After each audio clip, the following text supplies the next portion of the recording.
Unemployed, bankrupt, Looking around divorced, tonight, lost her house, it makes you fired realize from her what job, truly matters living in off life. friends. The words sure we appeared should be one by discussing one this here? across a 12-foot screen behind the stage at We my don't have a sister choice, Megan everyone's Carter's wedding distracted. reception. For a moment, the entire toast to ballroom Hannah. went quiet. The kind of silence gonna that love happens that. when people are trying to You look amazing decide whether tonight, by the something way. is a joke or a mistake. Then the laughter started. Someone near the front table clapped. A man in a gray suit leaned back in his chair and laughed so hard his champagne sloshed over the rim of his glass. 200 guests sat under crystal chandeliers at the Fairbridge Country Club, all turning toward the giant screen where my life had just been summarized in 6 humiliating labels. My sister Megan stood at the microphone in her white wedding dress, smiling like she had just delivered the punchline of a brilliant joke. "Don't laugh too hard," she said lightly. "My sister Hannah gets embarrassed easily. She might walk out in the middle of the reception." My mother lifted her wine glass and took a slow sip. My father chuckled and leaned toward one of his business partners. "Relax," he said loud enough for several nearby tables to hear. "It's just a joke." I didn't stand. I didn't cry. I simply reached into my purse, pulled out my phone, and typed 2 words into a message window that had already been waiting there for weeks. "It's time." I pressed send. 3 seconds later, the room went completely silent. The wedding reception for my younger sister, Megan Carter, was supposed to be the social event of the year in Fairbridge, North Carolina.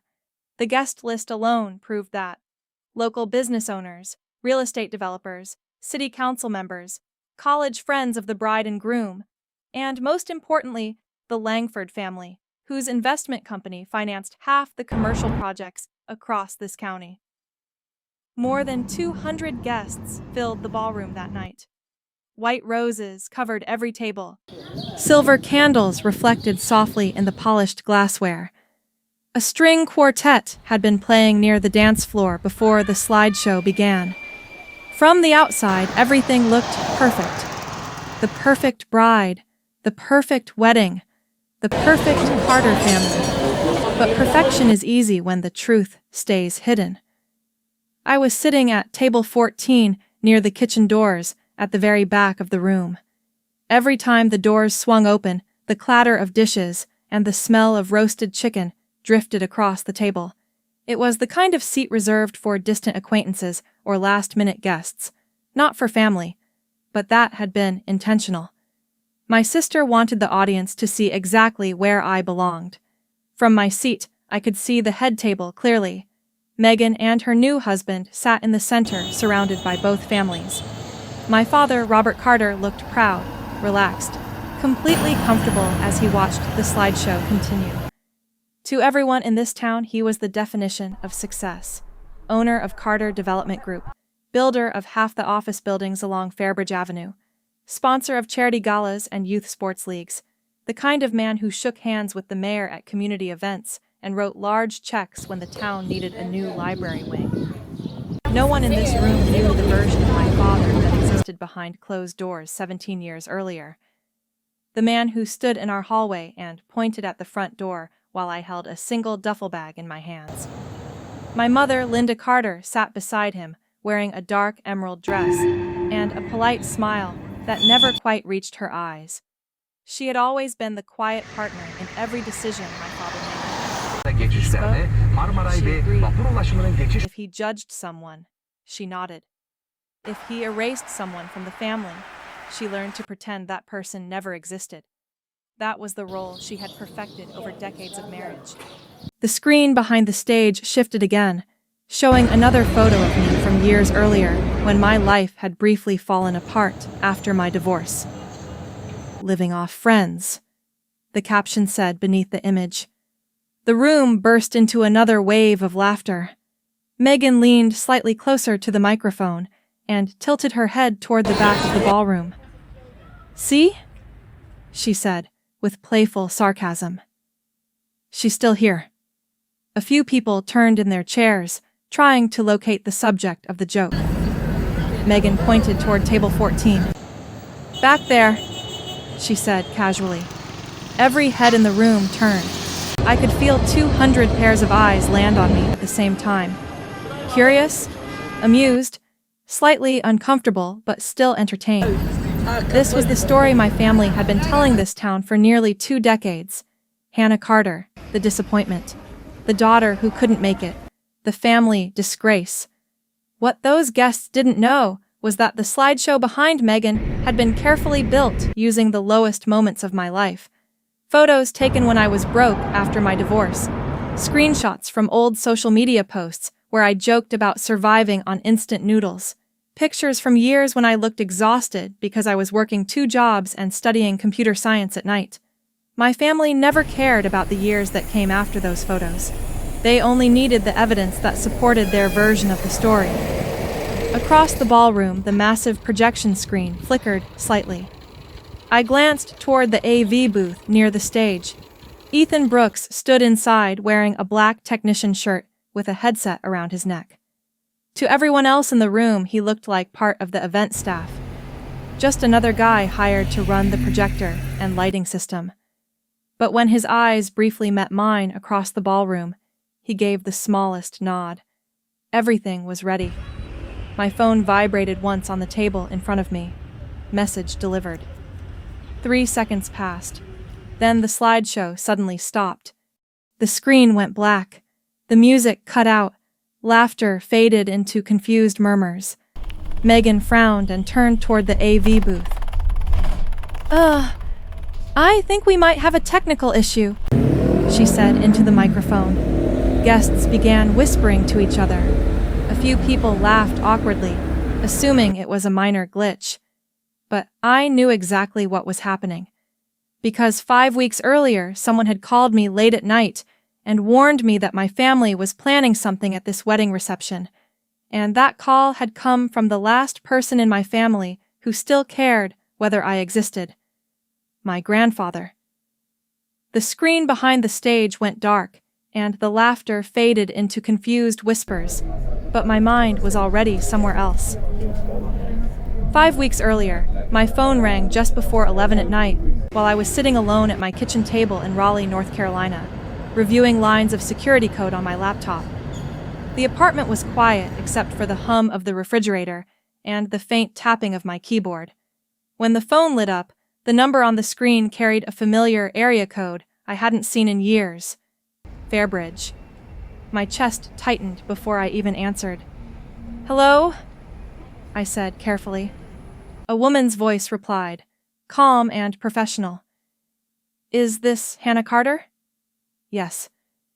"My name is Melissa Grant. I'm a nurse at Pine Grove Care Center." My fingers froze above the keyboard. Pine Grove was the nursing facility where my grandfather had been living since his health started declining the previous year. He was the only member of my family who "Is he okay?" "He's stable," the nurse said, her tone reassuring but cautious. "However, he is scheduled for heart surgery soon, and he specifically asked that we contact you before the procedure." I leaned back in my chair and stared at the dark window above the sink. Outside, the city lights reflected faintly across the glass. 17 years. That was how long it had been since I left Fairbridge. 17 years since my father told the town that his oldest daughter dropped out of school and ran away. 17 years since the Carter family quietly erased me from their story. "I'd like to see him," I said after a moment. "But I'm not sure my father would allow that." The nurse hesitated briefly before responding. "Yes, we're aware there have been family restrictions." The way she said it told me everything. My father had already called the facility and made sure they knew exactly how he felt about my presence. "Your father told us you could visit under one condition," she continued carefully. I rubbed my forehead. "Of course he did." "You would need to attend your sister's wedding first."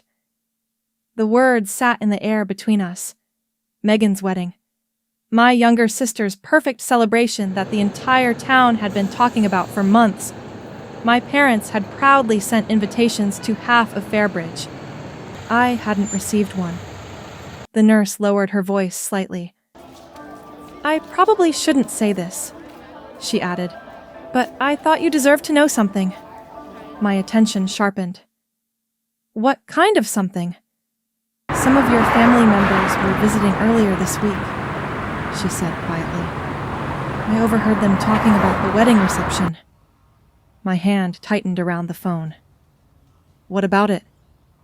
They mentioned planning something involving you. I sat up straight. What exactly did they say? I didn't hear everything, she admitted.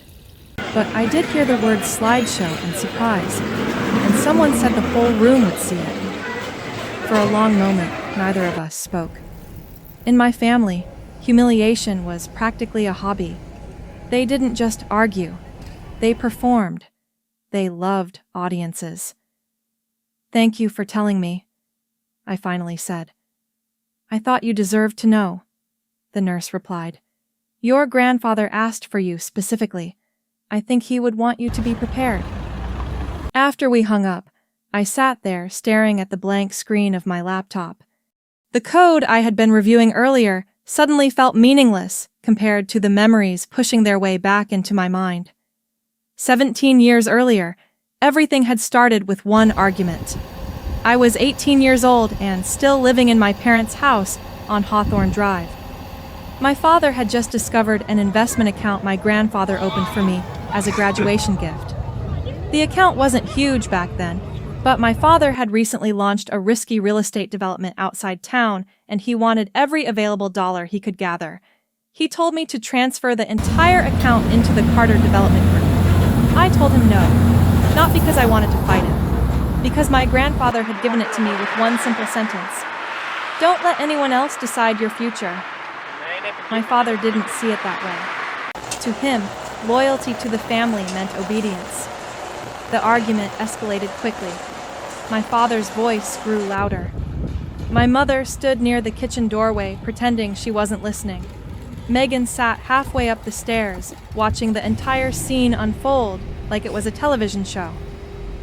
If you walk out of this house tonight, my father said finally, pointing toward the front door, you don't come back. I remember the silence that followed.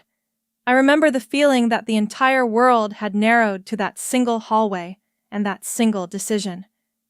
I picked up my duffel bag, and I walked out.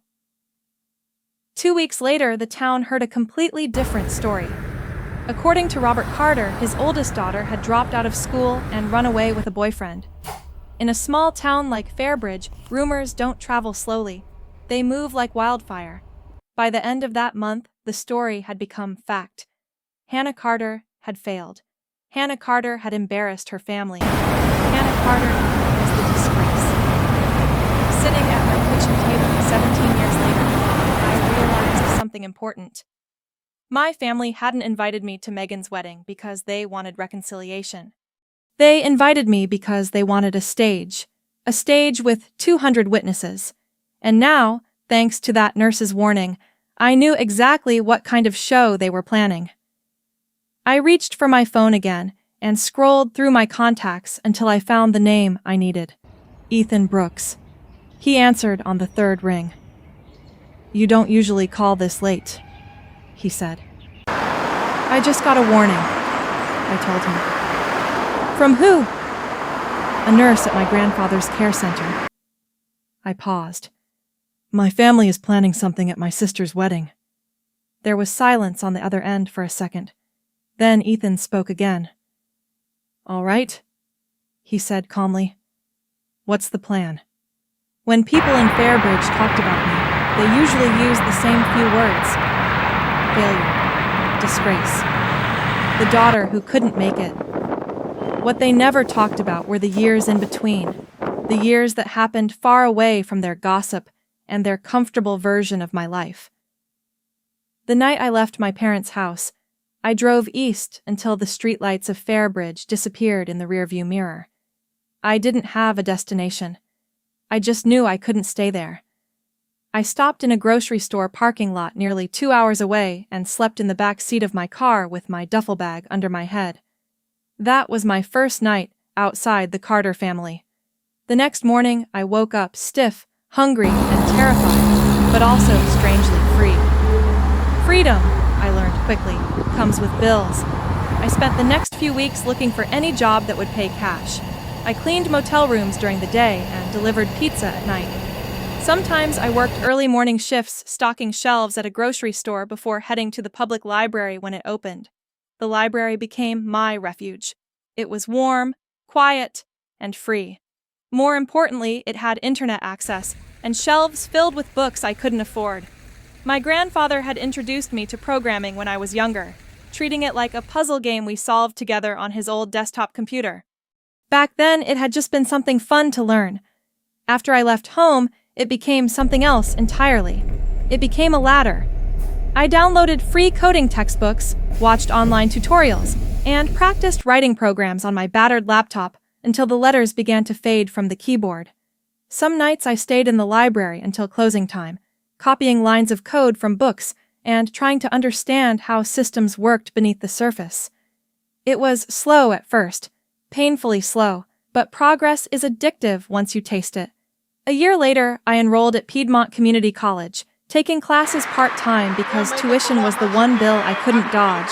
I still worked nights delivering food and weekends cleaning offices, but every semester I moved one step closer to something better. Eventually, I transferred to North Carolina State University and officially entered the computer science program. The day I walked across the graduation stage should have been one of the proudest moments of my life. The auditorium was filled with cheering families, parents holding bouquets of flowers and cameras flashing in every direction. My name was called. I shook the dean's hand, and I stepped off the stage into a crowd of strangers celebrating their children. No one from my family came. My father had made that very clear years earlier. If I left his house, I left his family. After graduation, I landed my first real job at a small technology startup doing back-end testing for software security systems. The salary wasn't impressive, but it was enough to rent a tiny apartment where the roof didn't leak and the heat worked in winter. For the first time since leaving home, I had a place that felt like stability. That was also the year I met Caleb Turner. Caleb worked in marketing for another tech company, and we met at a networking event in Raleigh where people passed out business cards and pretended to enjoy lukewarm coffee. Caleb was charming in the easy, confident way that makes people trust him quickly. He said he admired my story, how I built a life from nothing. At first, he seemed supportive, even proud of my determination. We married 2 years later. Looking back, that was the moment I confused companionship with safety. The problems didn't appear overnight. They crept in slowly. Caleb wanted to manage our finances, for convenience. Then he suggested we move into a larger apartment that pushed our budget. Over time, more of our accounts moved into his control, and the balance between us shifted until I realized I no longer had access to money I had earned. The divorce came 4 years later, and it was ugly.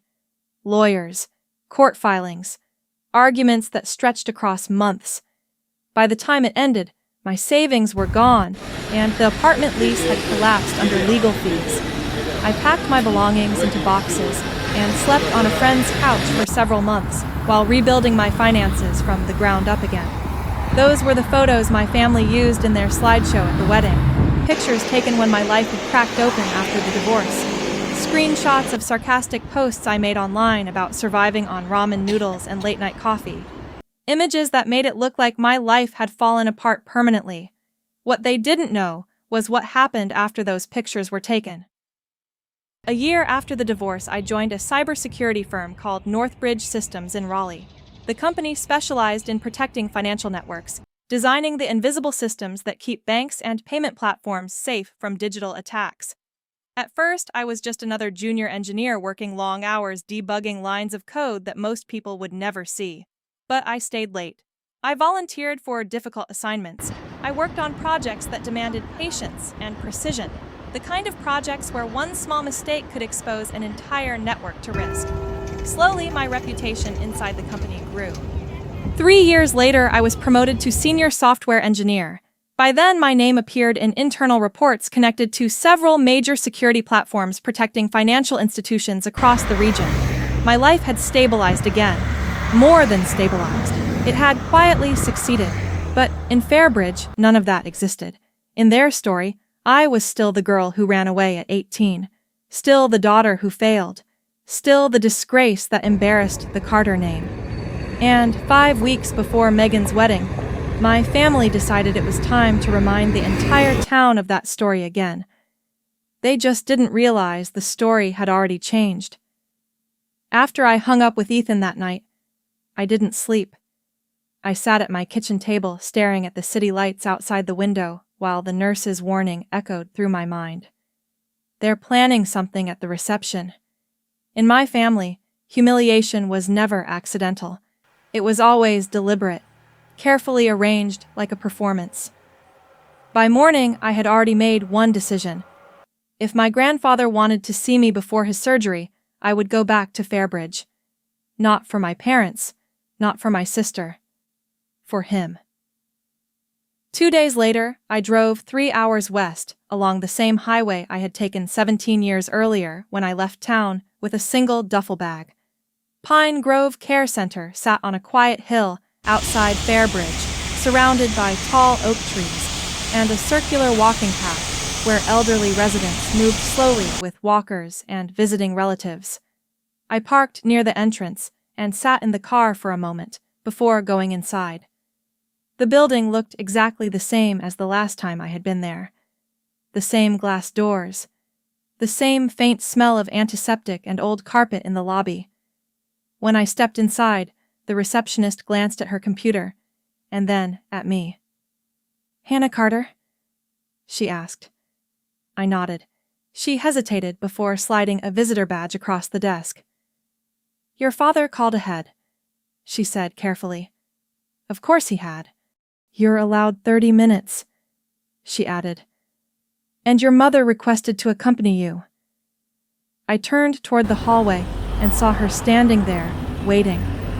My mother, Linda Carter, looked exactly as she always had. Perfect posture, perfect hair, the same polite expression she used at charity events and neighborhood dinners. She studied me for a second like I was someone she recognized but hadn't seen in a long time. "Hello, Hannah," she said calmly. Not warmly, just politely. "Mom." We walked down the hallway together in silence.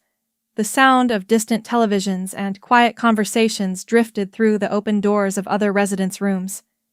17 years of distance hung between us, too heavy for casual conversation. When we reached my grandfather's room, she stopped outside the door. "You have 30 minutes, she said. Then she sat down in a chair in the hallway and pulled out her phone, already done with the interaction. I stepped into the room alone. My grandfather, Thomas Carter, sat near the window in a recliner with a blanket over his knees. The afternoon sunlight framed his silver hair and lined face. He looked smaller than I remembered, but when he saw me, his eyes brightened immediately. "Hannah," he said softly. I crossed the room and hugged him. For a moment, neither of us spoke. We simply held on to each other like two people who understood time had taken too many years already. When we finally sat down, he looked at me carefully. "You look stronger," he said. "I am." We talked quietly for a while about ordinary things. My work in Raleigh, the city traffic, his physical therapy sessions. But eventually he leaned back in his chair and asked the question he had clearly been waiting to ask. "You're going to Megan's wedding?" It wasn't really a question. "Yes." He sighed softly. "I wish you didn't have to. I'm only going because I want to see you." He nodded slowly. "Your father never forgave you for refusing to transfer that investment money. I figured." "He believed that account belonged to the family. It belonged to you," I reminded him. "And you gave it to me." My grandfather studied me for a moment, before reaching toward the drawer beside his chair. He pulled out a thin folder filled with printed documents and placed it on the small table between us. "There's something else I never told you," he said. I opened the folder carefully. Inside were corporate filings, ownership records, and several legal documents stamped with company seals. "Years ago, before I retired," he continued, "I helped design early cybersecurity systems for a small technology company." I scanned the paperwork. The company name appeared clearly across the top page: Sentinel Defense Systems. My heart skipped slightly. I knew that name. 3 years earlier, the company had been acquired by Titan Technologies in a deal that made headlines across the entire cybersecurity industry. My grandfather tapped one of the pages with his finger. "When I retired, I kept a small ownership stake." I looked up at him. "You're saying you still had shares?" "I did," he said quietly, "and a portion of them were registered under your name." The room went completely still. "Why?" I asked. "Because your father would have taken them if he knew they existed," he replied. "And because I wanted you to have something that truly belonged to you." I stared down at the documents again, realizing what they meant. Even a small percentage of Sentinel Defense Systems would now be worth millions after the acquisition. "Does Dad know about this?" I asked. My grandfather shook his head. "No." A gentle knock sounded on the door. My mother's voice followed. "Time's up." My grandfather squeezed my hand before I stood up. "When you go to that wedding," he said quietly, "don't let them define who you are." I stepped into the hallway where my mother was already waiting. She stood up and straightened her jacket. "Finished?" she asked. "Yes." We walked toward the exit together. Just before reaching the front doors, she stopped and turned to me. "Try not to embarrass the family at the wedding," she said. I looked at her for a moment before answering. "For 17 years, I said calmly. "You've all been doing a very good job embarrassing yourselves."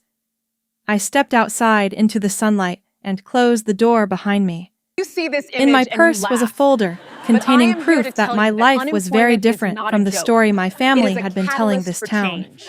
That night, I met Ethan at a quiet bar in Raleigh and placed the documents on the table between us. He flipped through them slowly, then looked up with a grin. "Do they know?" he asked. "No." Ethan leaned back in his chair and exhaled slowly. "Well," he said, "that wedding just became a lot more interesting." I drove back to Raleigh that afternoon with the folder from my grandfather sitting on the passenger seat beside me.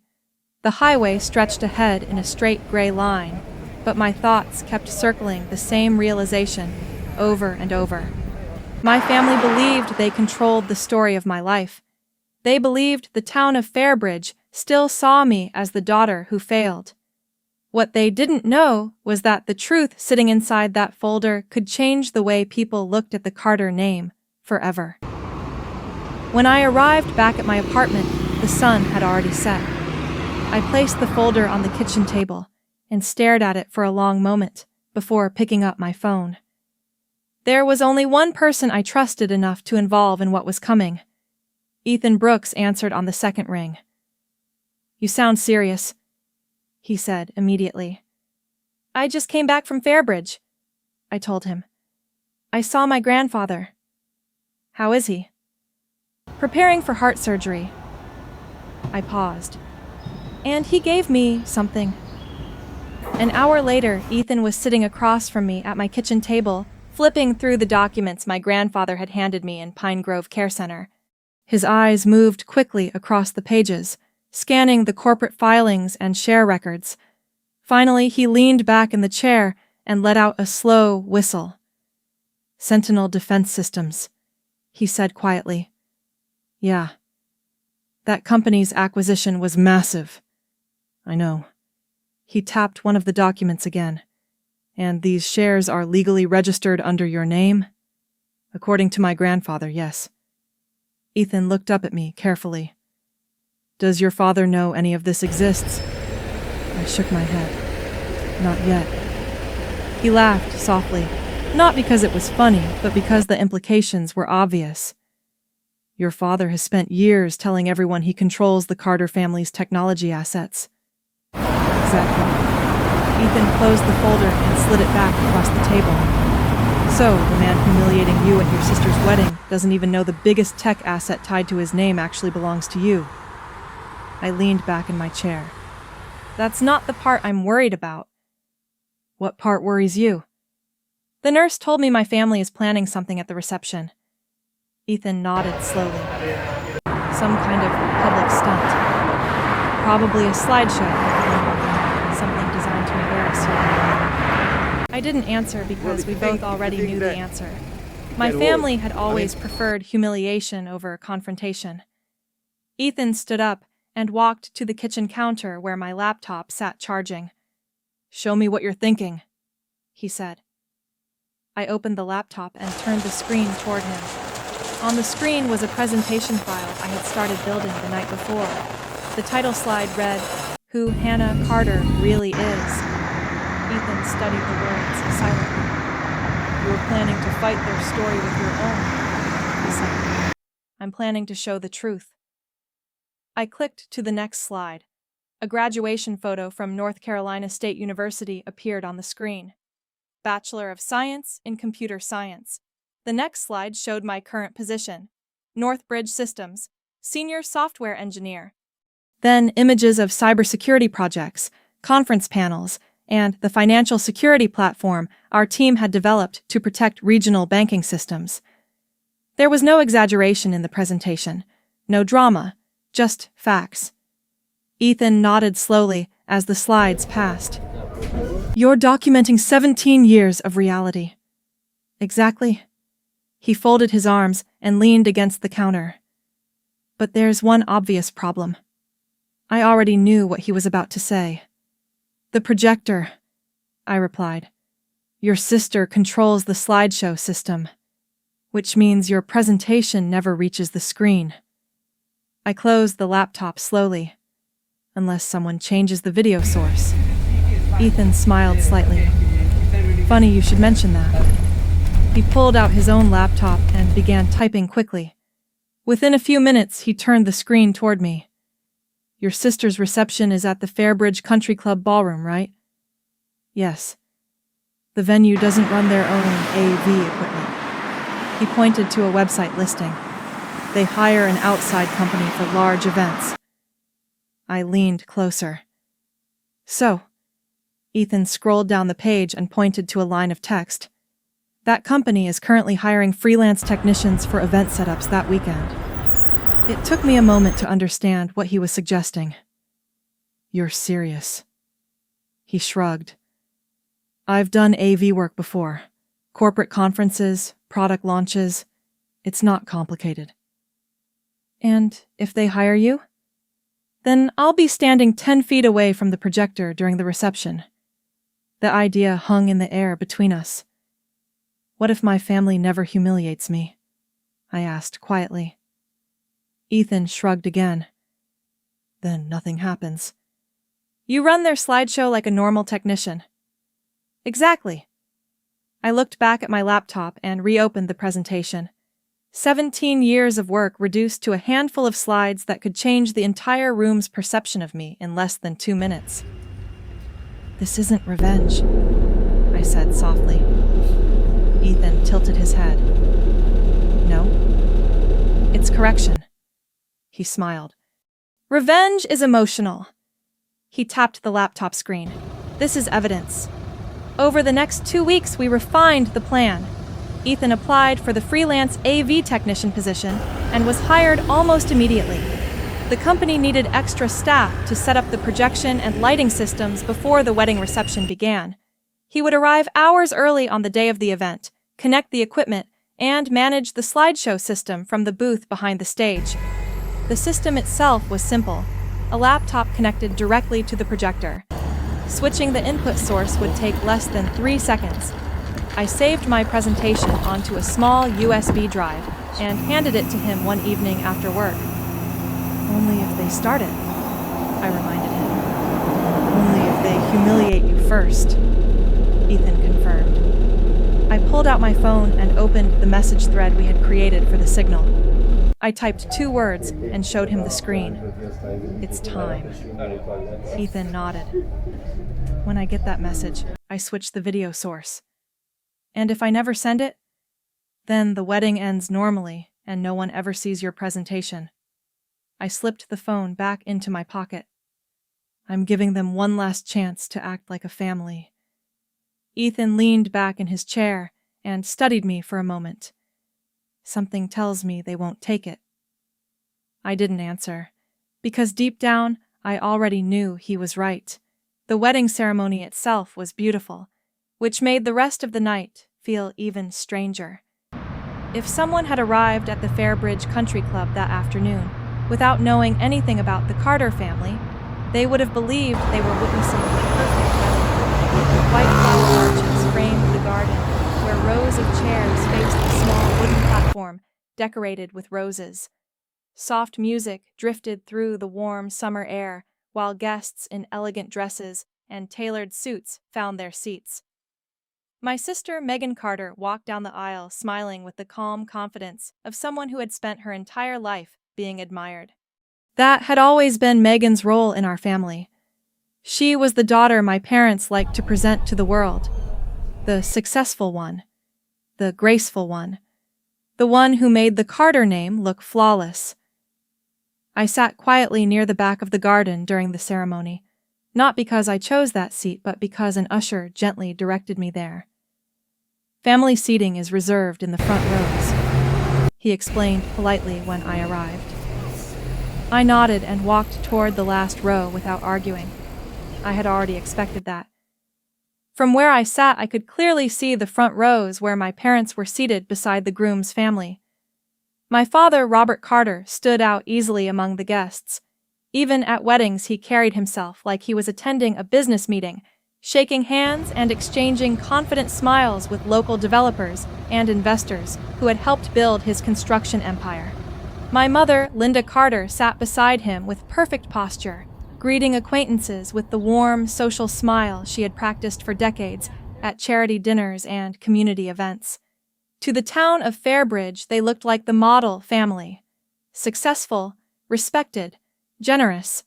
The kind of people whose names appeared on plaques at fundraisers and town projects. None of those people knew the version of the Carter family that existed inside our house 17 years earlier. None of them knew the night I left that house with a single bag and never returned. The ceremony ended with applause and laughter as Megan and her new husband kissed beneath the white floral arch. Guests began moving inside toward the reception ballroom, where the real celebration would begin. The ballroom at the Fairbridge Country Club was larger than I expected. Crystal chandeliers hung from the ceiling, reflecting warm light across rows of white linen tables arranged around a polished wooden dance floor. Each centerpiece held tall arrangements of white roses surrounded by silver candles that flickered softly in the dim light. At the far end of the room stood a raised stage where the bride and groom's table had been placed. Behind the stage stood the massive projection screen that immediately caught my attention. 16 feet wide, bright enough for every guest in the room to see clearly. The screen would show engagement photos, family memories, and all the sentimental images that usually filled wedding receptions. But I knew it would eventually show something else. I located my seat assignment near the back of the ballroom. Table 14, exactly where Megan had pointed earlier in the evening. The table sat near the swinging kitchen doors, where servers moved in and out, carrying trays of food. Each time the doors opened, the sound of dishes clattering echoed briefly into the ballroom before the door swung shut again. It was the kind of seat reserved for distant relatives or acquaintances who barely knew the couple, not the sister. But the placement was intentional. From the head table, Megan would have a clear view of where I sat. Across the room, the head table stood elevated on the stage, with both families seated beside the bride and groom. My father and mother sat comfortably among them, laughing with the groom's relatives as if nothing unusual had happened in their lives. That was when I noticed someone at the head table I didn't recognize. A woman in her early 60s, wearing a navy dress and a diamond necklace, sat near the groom's mother. Her posture was calm and confident, the kind of quiet authority that comes from years of success. I leaned toward the man sitting next to me. "Who is that woman at the head table?" I asked quietly. He glanced toward the stage. "That's Victoria Langford," he said. The name immediately sounded familiar. "The investor?" I asked. "Yeah," he replied. "Her venture capital firm backs half the technology startups across this region." My eyes returned to the stage. Victoria Langford. I knew that name from work. Her investment firm had partnered with several cybersecurity companies over the past few years, including one project connected to Northbridge Systems, the company where I worked, which meant there was a small but interesting possibility she had already seen my name somewhere before.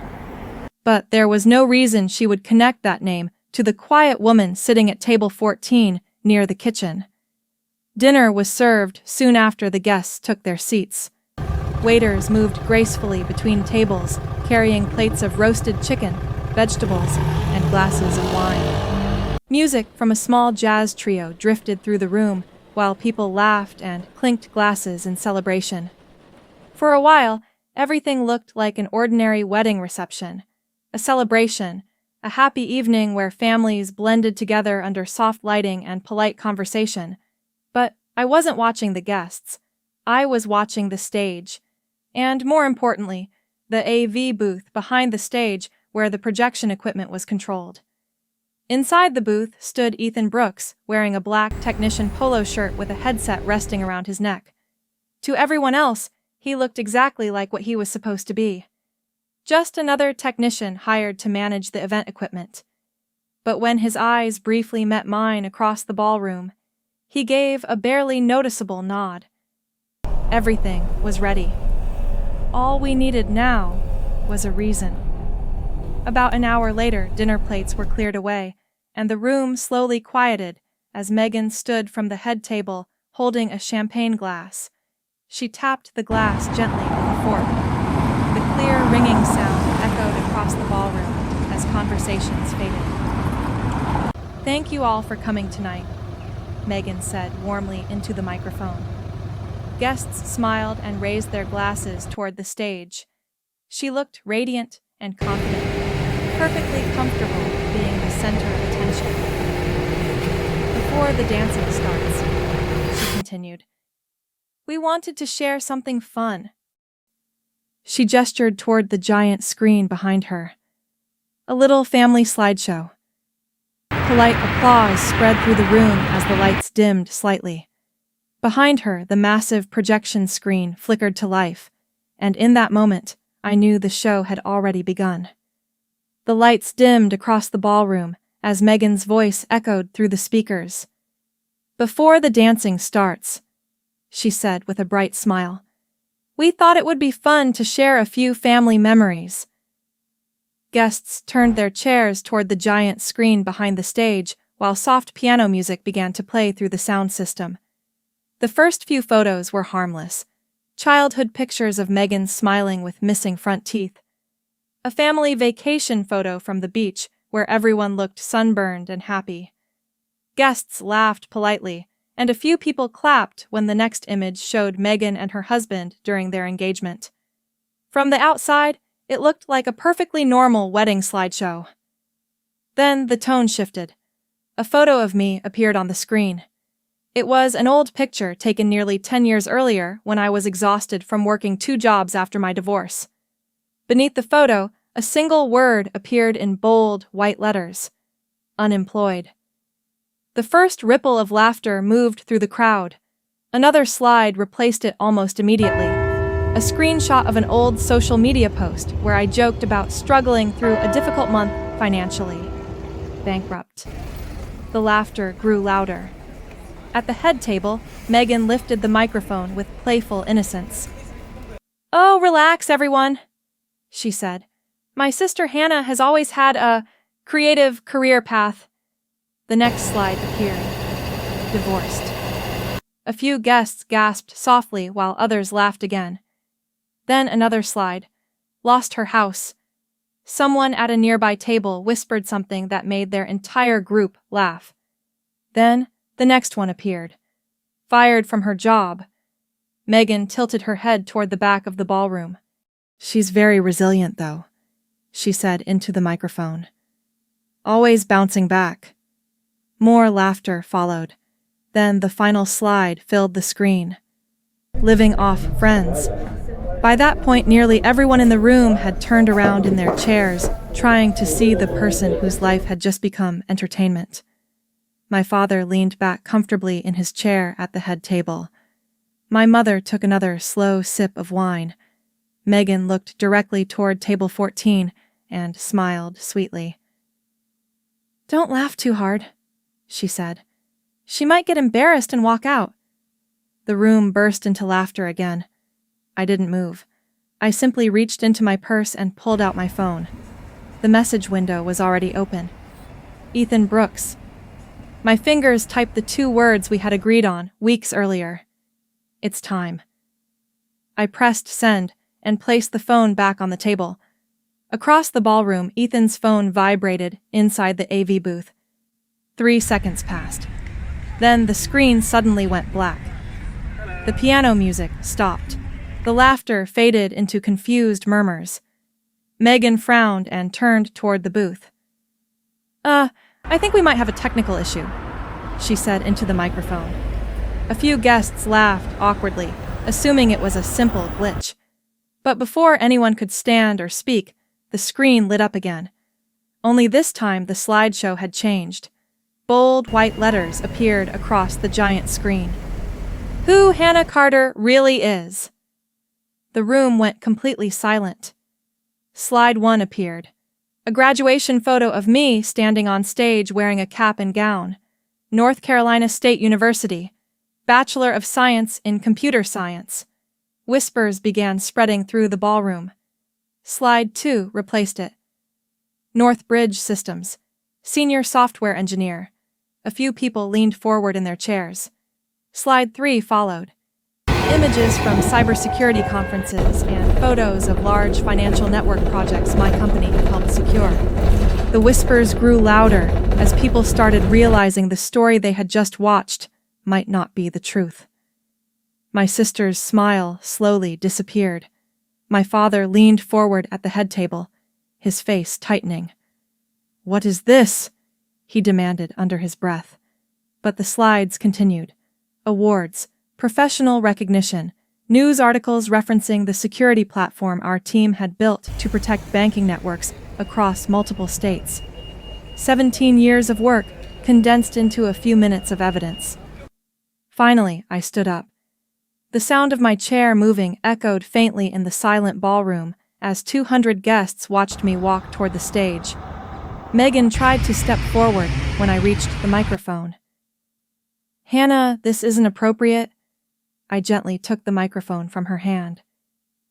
"For 17 years, I said calmly. "My family has told this town a story about who I am." My voice carried clearly through the speakers. I gestured toward the screen behind me. "The story you just watched." The guests turned their eyes back toward the stage. "But that story left out a few important details." I paused for a moment. 17 years ago, I was thrown out of my home at 18 years old because I refused to transfer money from an investment account my grandfather gave me. Murmurs moved across the ballroom like a wave. My father stood up suddenly. "That's enough," he snapped. Before he could continue, another voice spoke calmly from the front of the room. "Actually," the woman said, "I'd like to hear the rest." Every head turned toward the speaker. Victoria Langford stood slowly from her chair at the head table and walked toward the stage. Her calm presence filled the room with a quiet authority that silenced even my father. She looked directly at me. You're Hannah Carter, she said thoughtfully.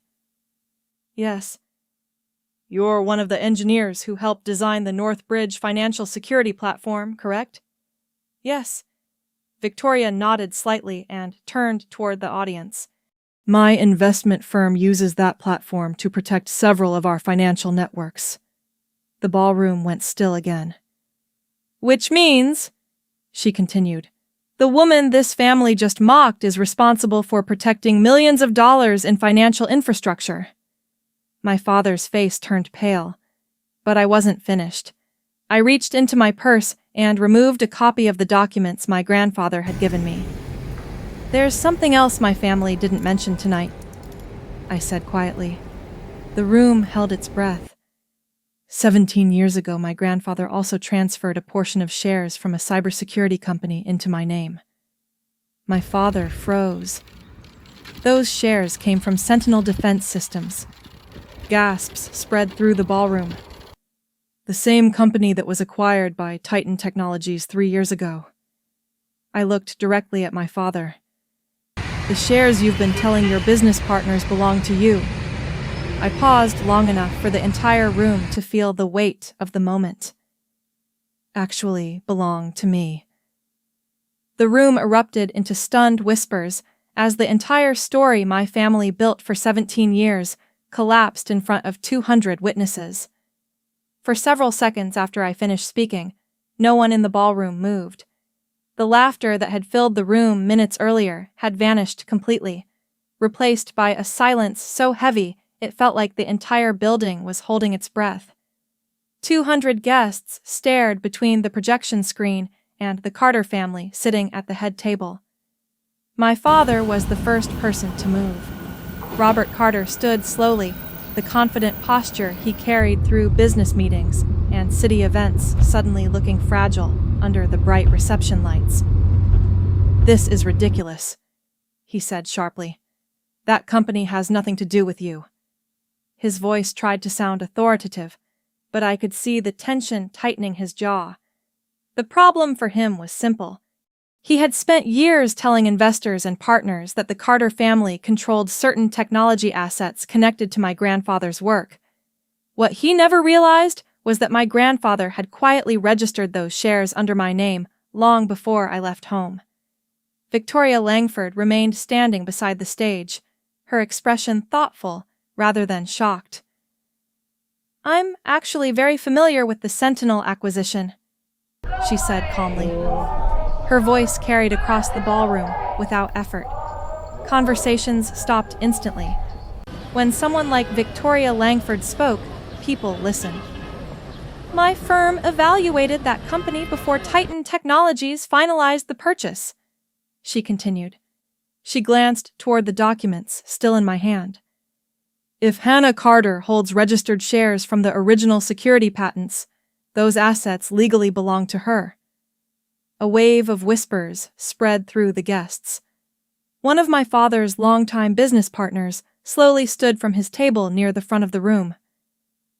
"Robert," the man said carefully, "you told us those technology holdings were part of Carter Development's long-term portfolio." My father didn't answer immediately. For the first time in my life, I saw uncertainty on his face. Across the stage, my sister Megan stood frozen beside her new husband. Her wedding reception had turned into something completely different from the celebration she imagined. The giant screen behind her still displayed the title slide of my presentation, "Who Hannah Carter Really Is." Guests were no longer laughing.